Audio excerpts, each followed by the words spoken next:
सैयद बिलाल साहब, पीटीआई ने एक बार फिर से एहतजाजी सियासत का ऐलान किया है। हम इसमें नहीं जाते कि जो उसका एजेंडा क्या होगा, किन पॉइंट्स के ऊपर पीटीआई जो है वो एहतजाज करने जा रही है, लेकिन इस वक्त हम देखते हैं कि जो मौसम है वो एहतजाज के लिए बिल्कुल मौजू नहीं है। आप सड़क के ऊपर 5 मिनट खड़े नहीं हो सकते।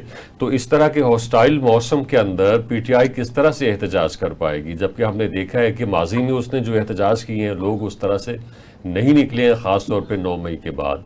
तो क्या ये सिर्फ हुकूमत के ऊपर प्रेशर बिल्टअप करने की उसका एक मूव है, या इसके अंदर कोई जान है कि वाकई पीटीआई जो है वो सियासत या एहतजाज करने जा रही है? रमजान साहब, अगर 1 सेकंड में बजट के हवाले से सिर्फ 1-2 जी प्लीज आप ऐड इन कर सकते हैं। अच्छा, ये देखें, पूरे दुनिया में भी मुल्क में भी ये एक ढंढोरा है कि पाकिस्तान गरीब फकीर मुल्क है।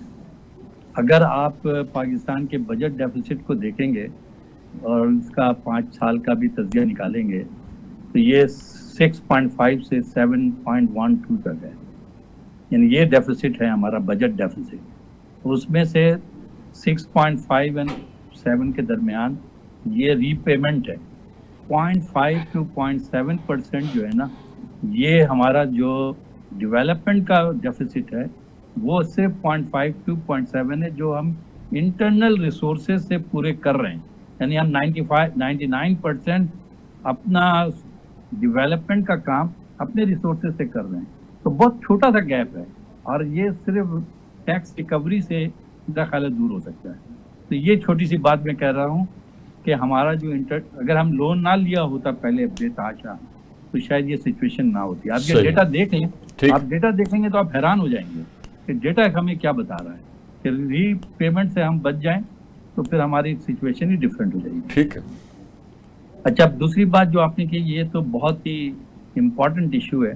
देखें, किसी सियासी लीडर का कैद होना ये पसंदीदा चीज़ नहीं है। पहली चीज़ तो मैं ये कहूँगा।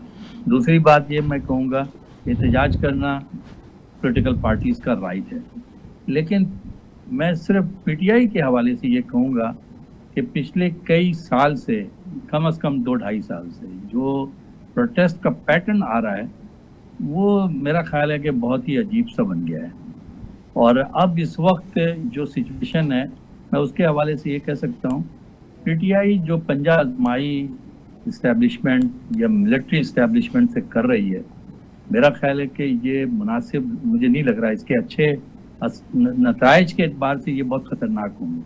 यानी दरअसल पीटीआई ये कहती है कि अगर हम बात करेंगे तो फौजी इस्टेब्लिशमेंट से करेंगे, तो ये दरअसल एक ऐसा पंजा आजमाई का काम है कि हम उसको ज़ेर कर लेंगे या ज़ेर करना चाहते हैं और ज़ेर करके अपने मुतालबात मनवाना चाहते हैं। सही। मेरे ख्याल में पीटीआई ये अप्रोच ना इख्तियार करे और सिंपल पॉलिटिकल अप्रोच इख्तियार करे, जिसको हम डील कहते हैं, जिसको कॉम्प्रोमाइज़ कहते हैं, जिसमें हम मुफाहमत कहते हैं, जिसमें कोई रास्ता निकालने की बात करते हैं। इससे ना मुल्क का नुकसान होगा, ना अवाम का नुकसान होगा, ना उनके वर्कर्स का नुकसान होगा, बल्कि कोई रास्ता निकल आएगा। ठीक है। तो ये एक ऐसे माइंडसेट का प्रॉब्लम मुझे लग रहा है। ठीक है बिलाल साहब।